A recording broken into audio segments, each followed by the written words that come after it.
நெல்லை மாவட்டம் ஆலங்குளம் சுற்றுவட்டார பகுதிகளில் தன்னார்வலர்கள் அமைப்பின் மூலம் 3000 பனை விதைகள் நடவு செய்யப்பட்டன. முக்கூடல் மற்றும் சுற்றுவட்டார பகுதிகளில் தாமிரபரணி நதி பாதுகாப்பு இயக்கம் சார்பில் கடந்த 2015ஆம் ஆண்டு முதல் தாமிரபரணி தூய்மை பணி குளக்கரை, ஓடைக்கரை, ஆற்றங்கரை, கோயில் நிலங்கள் மற்றும் கிறிஸ்தவர்கள் கல்லறை தோட்டங்களில் பனை விதைகளை விதைத்து வருகின்றனர். இதுவரை சுமார் 1.5 லட்சம் பனை விதைகளை விதைத்துள்ளனர். ஆலங்குளம் மற்றும் அதனை சுற்றியுள்ள பகுதிகளில் 1 லட்சம் பனை விதைகளை விதைக்க இலக்கு நிர்ணயிக்கப்பட்ட நிலையில் முதற்கட்டமாக அம்பாசமுத்திரம் சாலையில் உள்ள CSI கிறிஸ்தவர்கள் கல்லறை தோட்டம் மற்றும் புதுப்பட்டி சாலையில் உள்ள மயிலை சாஸ்தா கோயில் வளாகத்தில் 3000 பனை விதைகள் நடப்பட்டன. இந்நிகழ்ச்சியில் பொழில் தன்னார்வ அறக்கட்டளையினர், ஆலங்குளம் பசுமை இயக்கம், பூ உலகை காப்போம் அமைப்பினர், இளந்தளிர் அமைப்பினர் கலந்து கொண்டனர். தற்பொழுது விதைக்கப்பட்ட சுமார் 3000 பனை விதைகள் பொழில் தன்னார்வலர் அறக்கட்டளை தலைவர் ஹென்றி மூலம் சேகரிக்கப்பட்டது. இந்த நிகழ்ச்சிக்கான ஏற்பாடுகளை பொழில் தன்னார்வ அறக்கட்டளை நிர்வாகி ஜெயந்த் பீட்டர், ஆலங்குளம் பசுமை இயக்க நிர்வாகிகள் doctor Pushpalatha John, Samuel Babu ஆகியோர் செய்திருந்தனர்.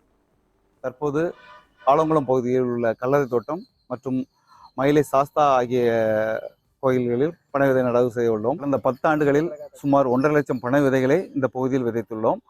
முக்குடலை சுற்றியுள்ள பகுதிகளில் முக்கியமாக திருப்பெரும்புதூர் கோயில் நிலம் மற்றும் சிங்கமாரை கல்லறை தோட்டங்களில் நாங்கள் நட்ட விதைகள் மிகச்சிறப்பாக வளர்ந்துள்ளன. எனவே தொடர்ச்சியாக கல்லறை தோட்டம் மற்றும் பொது இடங்களில் பனை விதைகள் விதைக்க ஆர்வமாக இருக்கிறோம். மேலும் எங்களிடத்தில் உள்ள பனை விதைகளை கல்லறை தோட்டம் மற்றும் பொது இடங்களில் விதைக்க நாங்கள் இலவசமாக கொடுக்க தயாராக உள்ளோம். திணைத்துணை நன்றி செய்யணும், பனைத்துணை யாக கொள்வர் பயன் தெரிவார் என்கிறது நம்ம திருவள்ளுவர் அந்த காலத்திலே திருக்குறளில் எழுதியிருக்காங்க.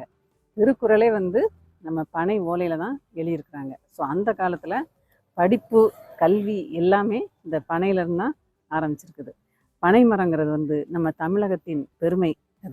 அது நம்ம நிலத்து சரிவு எல்லாத்தையும் நீக்கி நிலத்தடி நீர் நல்லா உள்ளே போகிறதுக்கும், நிலத்தின் பலன் கொடுக்கறதுக்கும், நல்ல பலமாக இருக்கிறதுக்கும் நல்லா உதவி செய்யுது.